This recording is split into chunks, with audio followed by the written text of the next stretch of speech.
Hare Krishna, Hare Krishna, Krishna Krishna, Hare Hare, Hare Rama, Hare Rama, Rama Rama, Hare Hare. Hare Krishna, Krishna Krishna, Hare Hare, Hare Rama,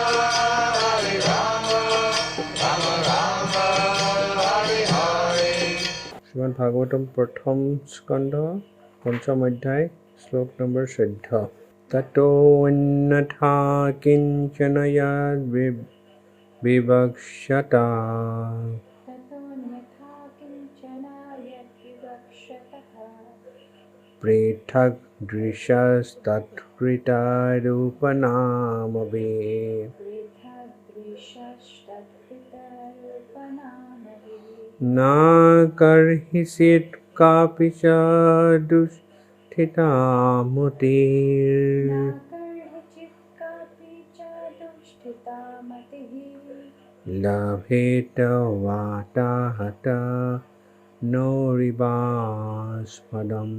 लभेत वाताहता नोरिवास्पदम् ततोऽन्यथा किञ्चन यद्विवक्षतः ततो यथा किञ्चन यद्विवक्षतः पृथग्दृशस्तत्कृतरूपनामभिः पृथग्दृशस्तत्कृतरूपनामवे न कर्हिचित् कापि च दुष्टिता मतिः न कर्हिषित् कापि च दुष्टिता मतिर् लभेत वाताहता नोरिवास्पदम् लभेत वाताहत नोरिवास्पदम्.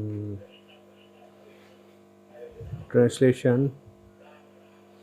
whatever you desire to describe that is separate in vision from the Lord simply reacts with different forms, names and results to agitate the mind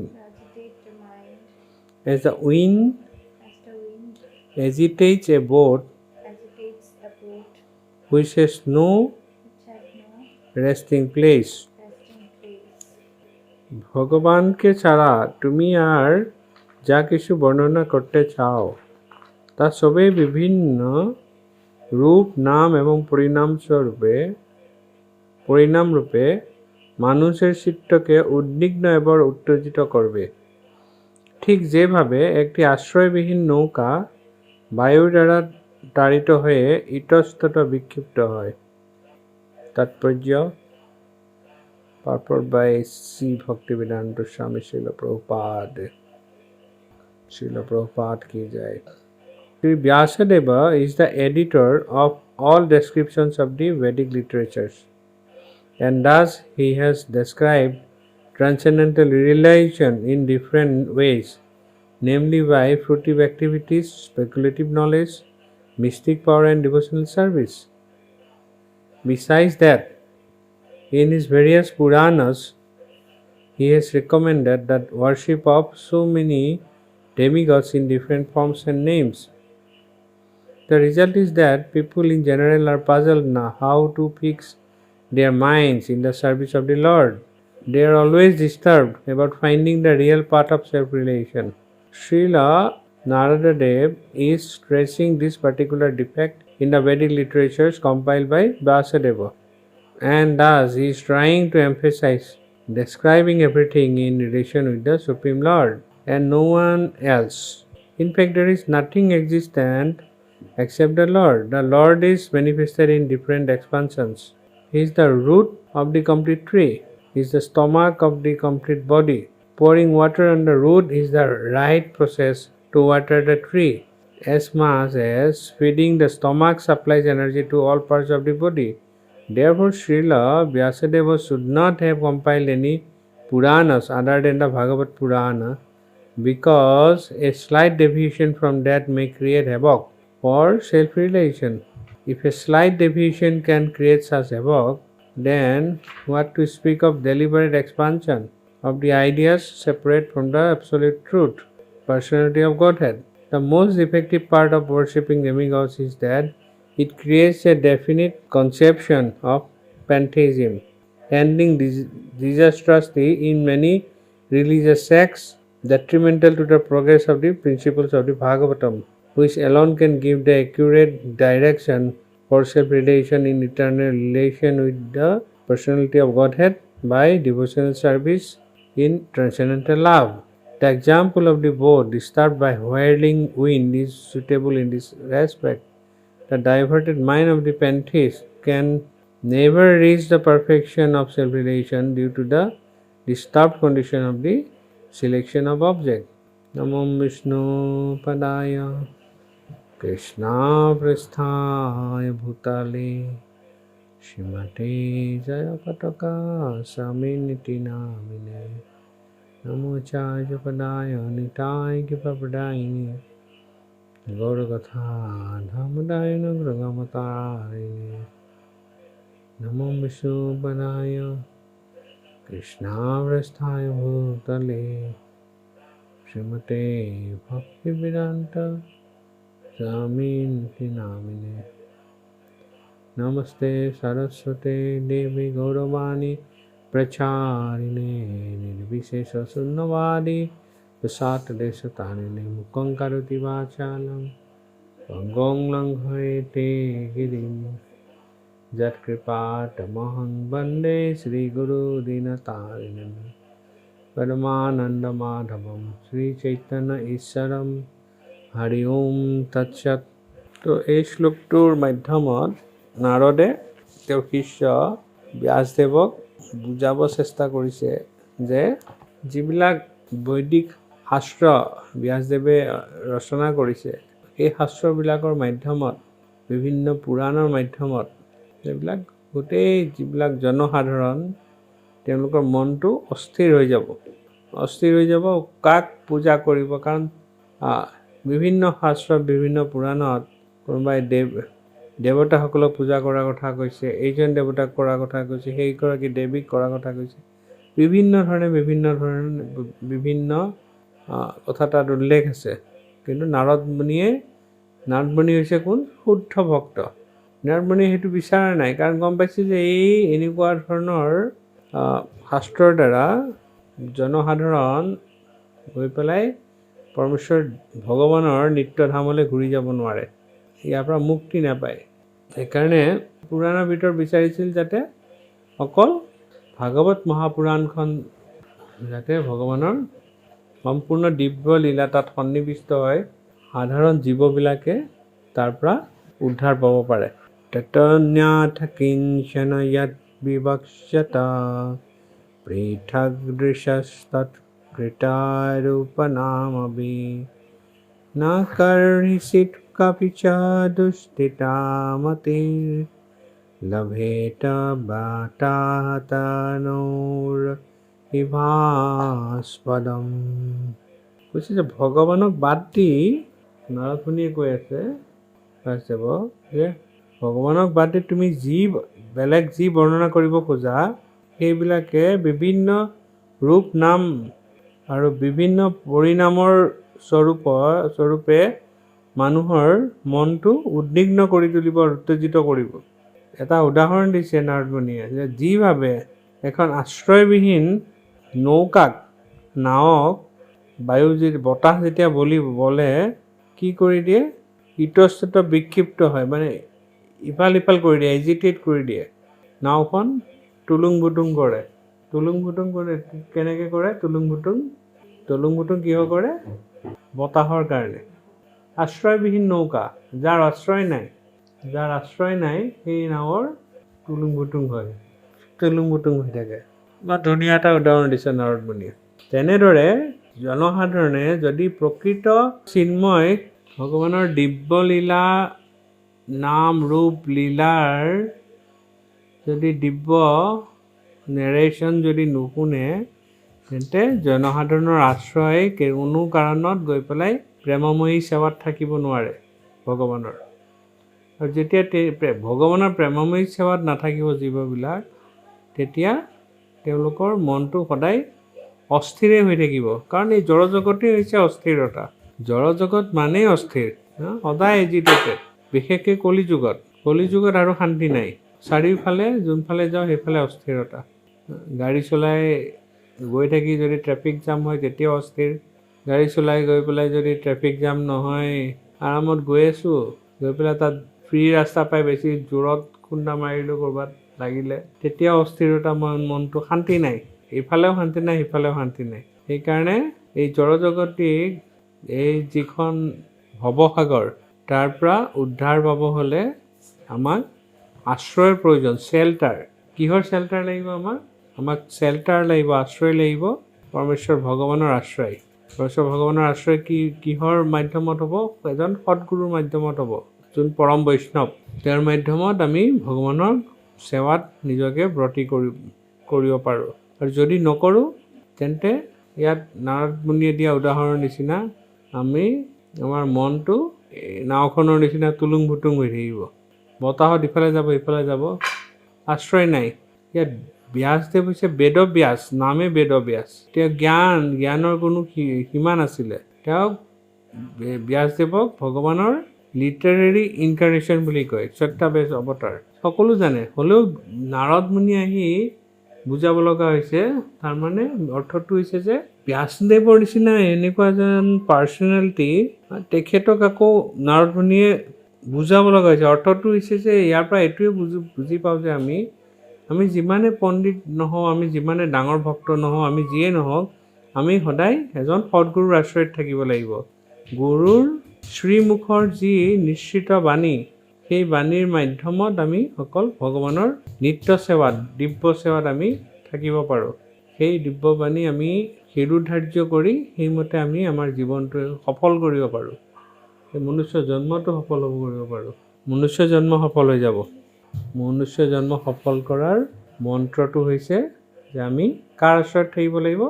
সৎগুৰুৰ আশ্ৰয়ত থাকি ভগৱানৰ সেৱাত নিয়োজিত হ'ব লাগিব। কিহৰ কাৰণে নিয়োজিত হ'ব লাগে আমি ভগৱানৰ দিব্য সেৱাত? কাৰণ আমাৰ স্বভাৱত যিটো আমাৰ অৱস্থা, সেই অৱস্থাটো হৈছে আমি নিত্য দাস।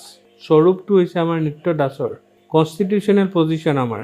আমি ভগৱানৰ নিত্য দাসৰ কাম হৈছে আমি সদায় স্বামীক আমি সেৱা কৰিব লাগে।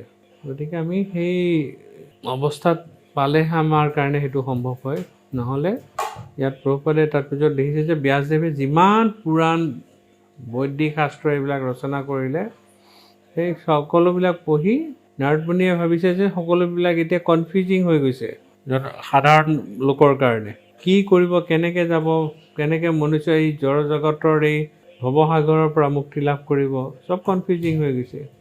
কাৰণ তাত ভগৱানৰ দিব্য লীলা সন্নিৱিষ্ট হোৱা নাই, যিটো কাৰণে ব্যাসদেৱৰ মনত কি হোৱা নাছিলে?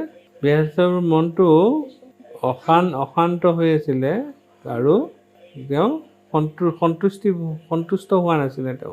তেওঁ ভগৱানৰ যদিও তেওঁ সমস্ত বেদাংগ এইবিলাক ৰচনা কৰি তেওঁ বেদান্ত সূত্ৰ ৰচনা কৰিলে, তাৰপিছতো অশান্ত হৈ আছিল। সেইকাৰণে নাৰদ মুনি আহি তেওঁৰ শিষ্যক সেইমতে কৰিছে। আমি জ্ঞান 3 প্ৰকাৰে ল'ব পাৰোঁ। কি প্ৰকাৰে জ্ঞান? এটা হৈছে প্ৰত্যক্ষ জ্ঞান, এটা পৰোক্ষ জ্ঞান আৰু এটা অনুমান। উপমান বা প্ৰত্যক্ষ জ্ঞান হৈছে যিটো নিজে কৰি পেলাই আমি চেষ্টা কৰোঁ জানিবলৈ। অনুমান মানে আমি স্পেকুলেশ্যন কৰোঁ, এইটো হ'ব পাৰে, এইটো এনেকৈ হ'ব পাৰে। অনুমানৰ উদাহৰণটো যিবিলাক চায়েন্সে যিটো কৰে সেইটো অনুমান জ্ঞান। কিন্তু এনেকুৱা হ'লে হাইপথেচিছ লিখিলে এইটো এটা হাইপথেচিছবিলাক থাকে, এইমতে এনেকৈ এইটো হ'ব, হয়তো হয় চাগে, এইটো এটা ফৰ্মুলা এটা। আৰু এটা হৈছে এচেণ্ডিং নলেজ আৰু এটা ডিচেণ্ডিং নলেজ। আৰোহণ আৰু অৱৰোহণ। আৰোহণটো হৈছে আমি এনেকৈ পঢ়ি তলৰ পৰা আমি গৈ থাকিলোঁ ওপৰলৈকে। সেইটো কলিযুগৰ যিহেতু মনুষ্য জন্মৰ একদম কম, মনুষ্য জন্মৰ লাইফ স্পেনটো একদম কম, সেইকাৰণে সেইটো তেনেকৈ আমি জ্ঞান মাৰ্গৰ মাধ্যমত গৈ থাকোঁতে কলিযুগত আমাৰ কোন মুহূৰ্তত জীৱন অন্ত পৰিব ঠিক নাই। আৰু অৱৰোহণটো হৈছে যোনটো এই যেনেকৈ নাৰদ মুনিৰ পৰা ব্যাসদেৱে পালে, ব্যাসদেৱৰ পৰা ক্ৰমাৎ এইটো গুৰু পৰম্পৰাৰ মাধ্যমত নামি আহিছে, এইটো অৱৰোহণ হৈছে। সেইটো হৈছে পাৰফেক্ট নলেজ। পাৰফেক্ট নলেজ কিহৰ কাৰণে পাৰফেক্ট নলেজ? এইটো প্ৰকৃত জ্ঞান কিহৰ কাৰণে? কাৰণ সেইটো হৈছে চ'ৰ্চ যিটো আছে এইটো পাৰফেক্ট চ'ৰ্চ। পাৰফেক্ট চ'ৰ্চৰ পৰা, কাৰণ পৰমেশ্বৰ ভগৱানৰ পৰা এই জ্ঞানখিনি নামি আহিছে। কি জ্ঞান নামি আহিছে? কেনেকৈ এই মায়া শক্তিৰ পৰা আঁতৰত থাকি পৰমেশ্বৰ ভগৱানক আমি কেনেকৈ সেৱা কৰিব পাৰোঁ, সেৱা কৰি পেলাই আমি কেনেকৈ এইটো জন্ম আমি মনুষ্য জন্ম আমি সাৰ্থক কৰিব পাৰোঁ। এই সাৰ্থক কৰিব হ'লে ৰাস্তা হৈছে আমি ভগৱানৰ কি কৰিব লাগিব? নিৰন্তৰ সেৱা কৰিব লাগিব। ইয়াত প্ৰভুপাদে কৈছে যে নহ'লে কি হ'ব, যিবিলাকে দেৱ দেৱী পূজাৰ বা বিভিন্ন পূজাত থাকে তেওঁলোকে সৰ্বেশ্বৰবাদ মানে এই পৃথিৱীৰ সকলোবিলাক ভগৱান, গোটেই ইউনিভাৰ্চত যি য'ত আছে যিহেতু ভগৱানৰ পৰা আহিছে চব ভগৱান। সেইকাৰণে তেওঁলোকে কেতিয়াও পূৰ্ণৰূপে আত্মজ্ঞান লাভ কৰিব নোৱাৰে। চেল্ফ ৰিয়েলাইজেশ্যনটো কেতিয়াও নহয় তেওঁলোকৰ। ইয়াত প্ৰভুপাদে সেইকাৰণে লিখিছে যে যেনেকৈ পৰমেশ্বৰ ভগৱান হৈছে এজোপা গছৰ মূল স্বৰূপ। যেনেকৈ গছ এজোপাৰ আমি শিপাত যদি পানী দিওঁ গোটেই গছজোপাক আমি পানী দিয়াৰ নিচিনা হৈ যায়। আৰু প্ৰভুপাদে আৰু এটা উদাহৰণ দিছে, যেনেকৈ আমি যে খাওঁ, আমাৰ ভোক লাগিলে খাওঁ, আমি উদৰক দিওঁ, ষ্টমাকে খায়। আমি যদি প্ৰত্যেকটো দেহৰ প্ৰতিটো অংগক আমি খুৱাব যত্ন কৰোঁ তেতিয়াহ'লে এইটো সম্ভৱ হ'ব নেকি? যেতিয়া উদৰত যায়, আমি পেটত যেতিয়া যায় খাদ্য সম্ভাৰ, গোটেই দেহটোৰ গোটেইবিলাক অংগ প্ৰত্যংগ সকলোৱে তাৰ এনাৰ্জিটো পায়, সকলো ছেটিছফাইড হৈ যায়। তেনেকৈ পৰমেশ্বৰ ভগৱানক যদি ভজনা কৰা হয়, সেৱা কৰা হয়, তো দেৱ দেৱতা যিমান আছে, ঋষি মুনি যিমান য'ত আছে সকলোবিলাক সন্তুষ্ট হৈ যায়। সন্তুষ্ট হৈ গ'লে আৰু কলিযুগত এইটো একেবাৰে সহজ উপায় ভগৱানক সন্তুষ্ট কৰাটো। সহজ উপায়টো কি? হৰে কৃষ্ণ কৃষ্ণ কৃষ্ণ হৰে হৰে, হৰে ৰাম ৰাম ৰাম হৰে হৰে, হৰে কৃষ্ণ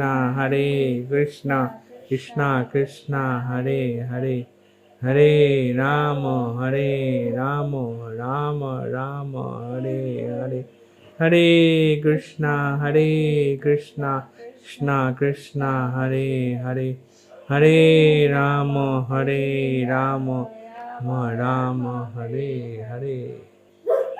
অকল এই ভগৱানৰ দিব্য নাম স্মৰণ কৰিয়েই কলিযুগে নাম ৰূপে কৃষ্ণৰ অৱতাৰ। গতিকে কলিযুগত আমি যদি নাম লওঁ, ভগৱানৰ দিব্য নাম লওঁ, এই সকলোবিলাক কি হৈ যাব? যিমান আত্মতত্ত্ব জ্ঞান যিমান আছে এইবিলাক চব হৃদয়ত কি হ'ব? প্ৰকাশ হ'ব। আমি প্ৰথমতে গম পাম যে আমি এই দেহ নহয়, আমি হৈছোঁ চিন্ময় আত্মা। এই দেহটো আৰু আত্মাটো দুটা পৃথক বস্তু। হৃদয়ত প্ৰকাশ হ'ব জ্ঞান। দিব্য জ্ঞান হৃদয় প্ৰকাশিত। কিহৰ মাধ্যমত প্ৰকাশ হ'ব দিব্য জ্ঞান? সদ্গুৰুৰ কৃপাত এই গোটেই হৰিনামৰ মাধ্যমত আমি হৃদয়ত প্ৰকাশ হ'ব, আৰু তেতিয়া আমি বুজি পাম, আত্মতত্ত্ব জ্ঞান হ'ব, আৰু আমাক তেতিয়া আমাৰ আশ্ৰয়স্থলী হ'ব পৰমেশ্বৰ ভগৱানৰ শ্ৰীচৰণ। চিন্ময় চৰণত যেতিয়া আশ্ৰয়ত থাকিম, ধৰণিতাই চৰণ দুখানি অহংকাৰে মতয়া, নিতাই পদ পাশৰিয়া অহংকাৰে মতয়া, নিতাই পদ পাশৰিয়া। অহংকাৰত আমি নিত্যানন্দ প্ৰভুৰ শ্ৰীচৰণত আমি পাহৰি গ'লোঁ। ধৰ নিতাইৰ চৰণেৰ, নিত্যানন্দ প্ৰভুৰ চৈতন্য মহাপ্ৰভু কৃপালু আমি গাইছোঁ ভাগৱতৰ আগতে, নমো মহাবদানায় কৃষ্ণ প্ৰেম পদায়িতে, কৃষ্ণ কৃষ্ণ চৈতন্য নাম নিগৌতিছে নম, গৌৰ তিছে নম। মহাবদানায়, চৈতন্য মহাপ্ৰভু হৈছে মহাবদানায়, ভগৱান কৃষ্ণতকৈও কৃপালু, মাৰ্চিফুল। কোন? মহাপ্ৰভু, চৈতন্য মহাপ্ৰভু। আৰু চৈতন্য মহাপ্ৰভুতকৈও মাৰ্চিফুল কোন? চৈতন্য মহাপ্ৰভুতকৈ মাৰ্চিফুল কৃপালু হৈছে নিত্যানন্দ প্ৰভু। নিত্যানন্দ প্ৰভু হৈছে অতি মাৰ্চিফুল। সেইকাৰণে গোটেই সমস্ত গাঁৱে গাঁৱে গৈ পেলাই প্ৰচাৰ কৰিছিল। কি প্ৰচাৰ কৰিছিল? আক্ৰোধ পৰমানন্দ নিত্যানন্দ ৰায়, অভিমান শূন্য নিতাই নগৰে বেড়ায়। অহংকাৰ আক্ৰোধ পৰমানন্দ নিত্যানন্দ ৰায়, অভিমান শূন্য নিতাই নগৰে বেড়ায়। অভিমান নাই, একো নাই, কোনো অহংকাৰ নাই, কোনো অভিমান নাই।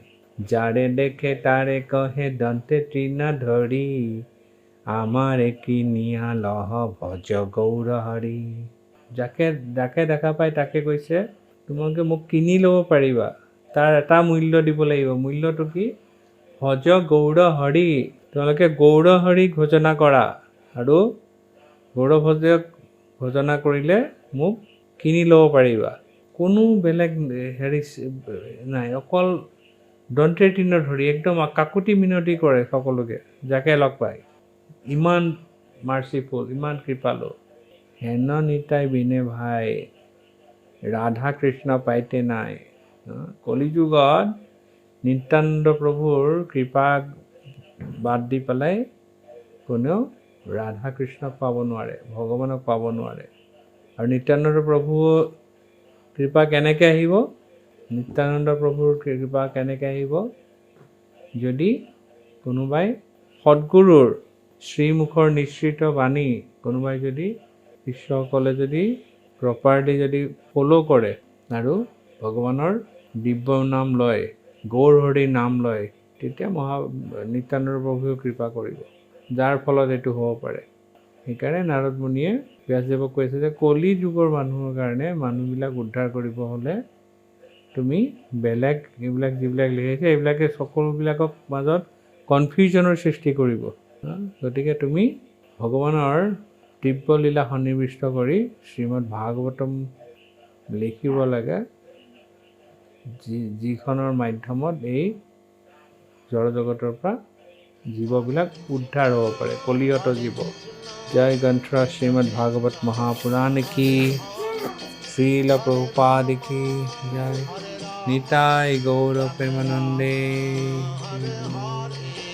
Hare Krishna, Krishna Krishna,